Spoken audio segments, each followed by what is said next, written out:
o bahalı oyuncaq o uşaqla keçirdiyimiz bir dəqiqəni, onunla keçirdiyimiz o söhbəti, ananın ona qucaqladığı zaman verdiyi duyğunu heç bir zaman ötürmür. Bizim uşaqlığımızda olan oyuncaqlar tək idilər, amma bizim üçün bir əzizlik hissi var idi. Biz onları qorumağa çalışırdıq. Övladımızın ilkin olaraq xoşbəxt olmasını istəyiriksə, xoşbəxtliyin nə olduğunu özümüz anlamalı və özümüz xoşbəxt olmalı və bunu uşaqlara hiss etdirməliyik. Biz duyğularımızı düzgün ötürə bilmirik deyənə, ona görə bizim uşaqlar xoşbəxt deyil. Uşağım istədi, ağladı, aldım, amma bu anı düşünməməliyik. Hər birinizi salamlayıram. Bundan öncəki çıxışlarımda dünənin uşağı ilə bugünün uşağını müqayisə etmişdim.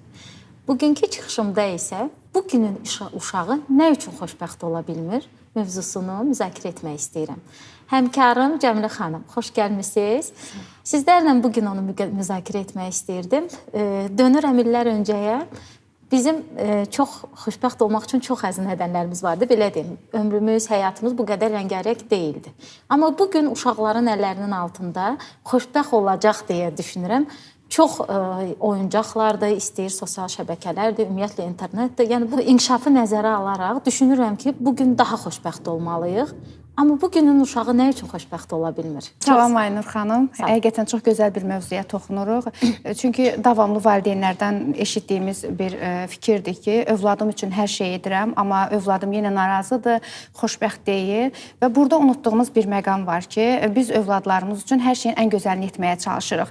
Bahalı oyuncaqlar, bağça seçmə edərkən diqqət etdiyimiz o qədər məqamlar var ki, hər şey yaxşı olsun. Amma burada unuduruq ki, biz onlar üçün hər bir şeyi yaxşı etməyə çalışdığımız əsnada özümüz, yəni öz xoşbəxtliyimizi unuduruq.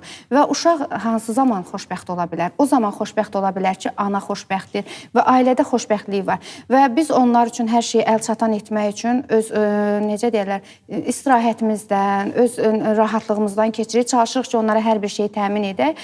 Amma anada gərginliyi, narahatlığı, ailədə görən bu, ümumiyyətlə, ailədən bu yorğunluğu görən uşaq təbii ki, xoşbəxt olmayacaq. Ona görə də övladımızın ilkin olaraq xoşbəxt olmasını istəyiriksə, xoşbəxtliyin nə olduğunu özümüz anlamalı və özümüz xoşbəxt olmalı və bunu uşaqlara hiss etdirməliyik. Çünki xoşbəxtlik öyrədilə bilən bir proses deyil, hiss oluna bilən bir prosesdir. Bu xoşbəxtliyi biz necə olduğunu o uşağa hiss etdirməliyik ki, uşaq da yəni xoşbəxt olmağa başlasın. Buradan belə anladım ki, onda duyğulardadır problem. Biz duyğularımızı düzgün ötürə bilmirik deyənə, ona görə bizim uşaqlar xoşbəxt deyil. Amma bir məqama toxunmaq istəyirəm ki, biz uşaqlarımızı nə qədər istədiklərini etdikcə düşünürük ki, xoşbəxt olacaqlar, yetərsizlik bir hissi yaranır uşaqlarda.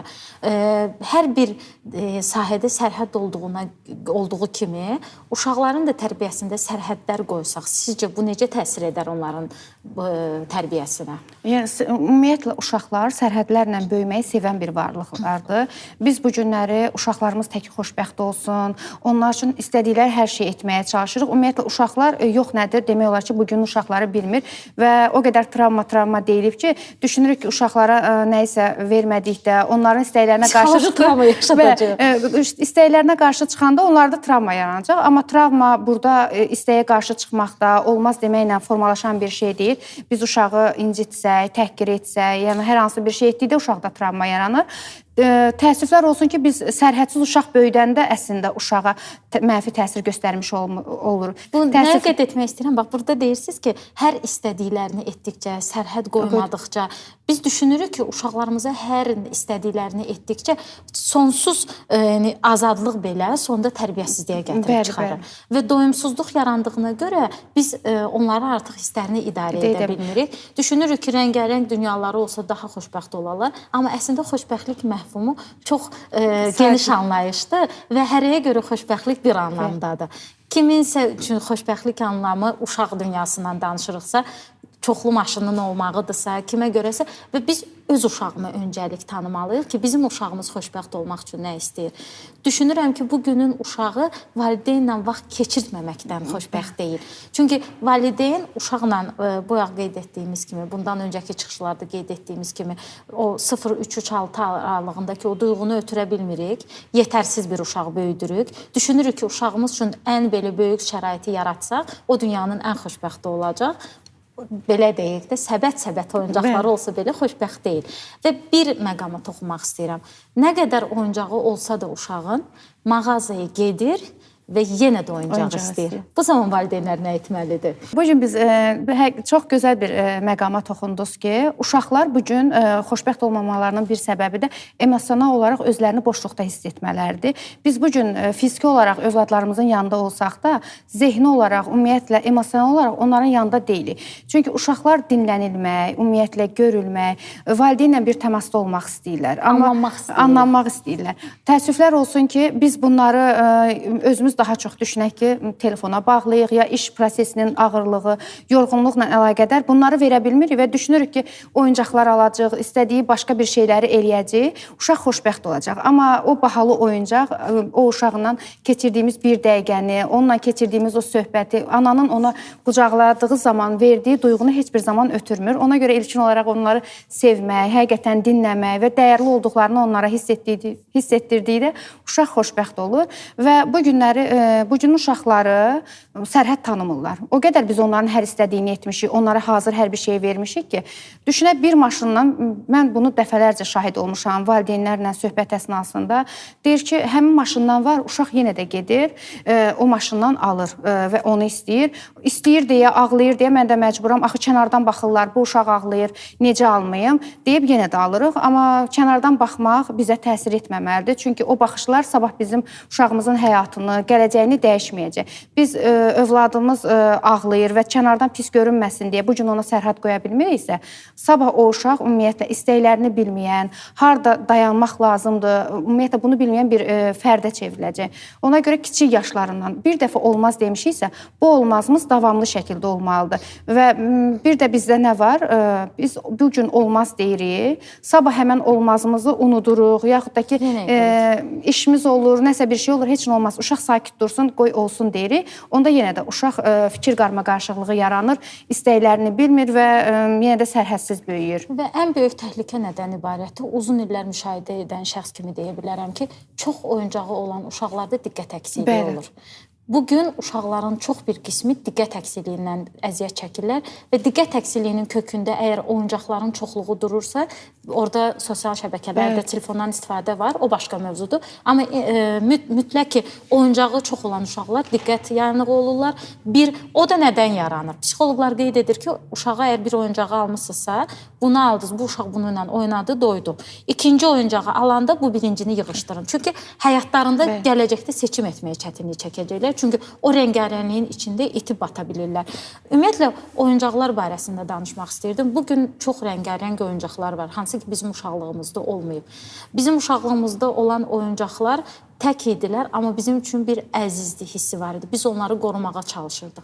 Bugünün uşağı oyuncağı qıra da bilər, sındıra da bilər, doğmalıq bir hissi yoxdur. Onu necə formalaşdıra bilər valideynlər? Yəni, doğru vurğulayırsınız ki, həqiqətən uşaqlar bu günləri öz əşyalarını, yəni oyuncaqlarının belə dəyərini bilmirlər. Buna səbəb nədir? İstədiyi an bunu əldə edə bilirlər. Biz düşünək ki, o dövrdə bir oyuncağımız olurdusa, o bizim üçün doğma olurdu, dəyərli olurdu və onu davamlı qoruyurduq, əziz olurdu bizim üçün. Bugün uşaq bir gün içərisində belə istəsə, valideynlər 10 dənə oyuncağı alır və yəni bunu əldə edən uşaq necə oyuncağın dəyərini biləcək, onu qorumağa çalışacaq. Ona görə də yəni oyuncaq seçərkən də mütləq uşağın yaş xüsusiyyətlərini nəzərə almalıyıq və düşünək olsun, lap hədiyyə belə alınsa uşağa, evdə 10 dənə oyuncağın varsa, o hamısı eyni zamanda sizin vurğuladığınız kimi verilməməlidir. Uşağa o mərhələli şəkildə verilməlidir. Uşaq bir oyuncaqla oynamalı. Necə deyərlər, uşaq o oyuncaqdan doyumluluğunu almalıdır. Uşaq oyuncaqdan doyumluluğunu almadıqda biz artıq növbəti oyuncağı verəndə, yəni uşaq nə olur? Dəyərli olmur da. Onun üçün əldə etdikləri tez və asan başa gəlir deyə əldə etdiklərinin də dəyərini anlamır. Düz vurğuladınız ki, əldə etdiklərinin dəyərini anlamır və bu cür davam edir. Sonra zaman keçir, insanların dəyərini anlamamağa başlayır. Həqiqətən də bir oyuncaqdan başlayan dəyərsizliyi həyata ötürülərək ömrünün digər sahələrində də ona mənfi təsir göstərir. Əgər biz bugünün uşağı xoşbəxt olmaq üçün nə etməliyik?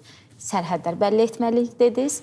Oyuncaq seçimi edərkən mütləq qarışıq şəkildə olmamalıdır və hər bir oyuncağın mütləq bir predmeti və məqsədi olmalıdır. Və bugün uşaqların psixologiyasına mənfi təsir göstərən oyuncaqlar var. Bu barədə valideynlərə demək istədiyiniz nə ola bilər ki? Yəni uşaqların psixologiyasına hagi-vagilardır, müxtəlif oyuncaqlardır, hansı ki uşaqların dəfələrlə qeyd olunur ki, psixologiyasına mənfi təsir göstərir. Yəni biz bunu çox şahid oluruq. Valideynlər bağçaya gəldiyi zaman uşaqların əlində görürük ki, yəni uşağa ümumiyyətlə uşaq psixologiyasına mənfi təsir edən oyuncaqlar olur və söyləyirik ki, bu oyuncaqları almasanız daha məqsədə uyğun olardı. Uşağım istədi, ağladı, aldım, amma bu anı düşünməməliyik. Bizim bu an, yəni istək yönündən deyirəm ki, bu anı düşünməməliyik. Təbii ki, bu anda təsir edənlər çox önəmlidir bizə.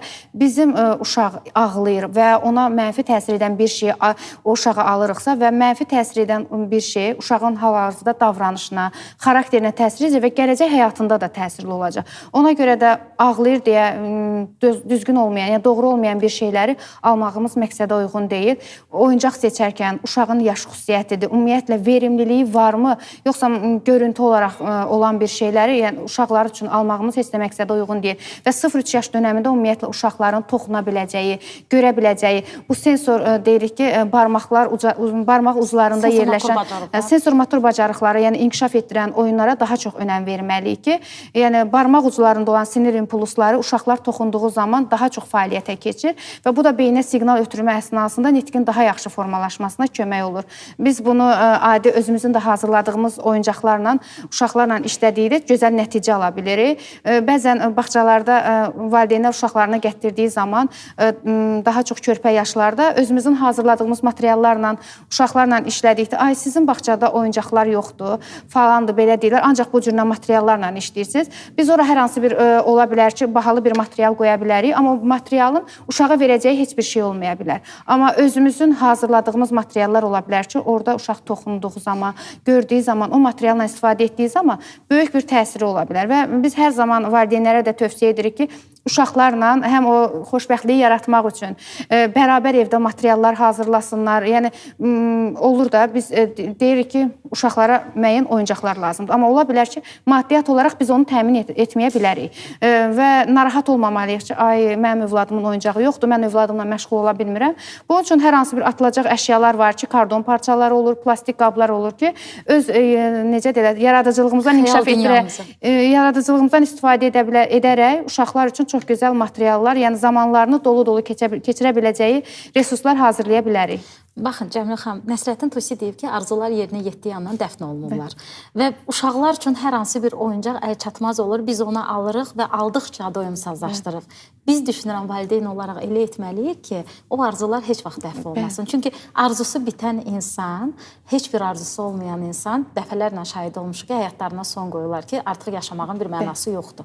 Və biz övladlarımızı düzgün yönətməliyik. Düz vurğuladınız ki, duyğuları ötürməliyik onlara, o duyğular. Uşaqlar zaten sadə bir hərəkətdən, qucaqdan belə xoşbəxt olurlar. Əslində onların xoşbəxt olmağı, ümumiyyətlə bütün insanların hal-hazırda xoşbəxtsizliyinin kökündə insanlarla zaman keçirməməyə durur. Biz nəzərə alsaq 90-cı, 80-ci illəri, o zamanlar böyük ailələr var idi. Hamı bir-biri ilə ünsiyyət qururdu. Bugün ünsiyyət bacarığımız, bəzən deyirlər, Instagramda belə və yaxud WhatsAppda SMS yazanda salamlar belə sılımı olub, okeylər olub. Yəni, ünsiyyət bacarıqlarımız aşağı düşür. Əslində biz xoşbəxt deyilik. Çünki insan elə bir varlıqdır ki, mən indi uşaqlar üzərindən danışırıq deyə nə deyirəm, nə qədər arzular olsa belə yenisi mütləq yaranacaq və xoşbəxt olmaq üçün o qədər nədənlərimiz olduğu halda xoşbəxt olmuruq. O anı belə ötürmüş oluruq. İlk öncə uşaqlarımızı sadə bir şeylərlə xoşbəxt olmağı öyrətməliyik, düşünürəm. Düz vurğuladınız ki, əgər bizim maddi durumumuz o deyil ki, biz onu oyuncaq alaq, onu öz əlimizlə hazırlaya bilərik.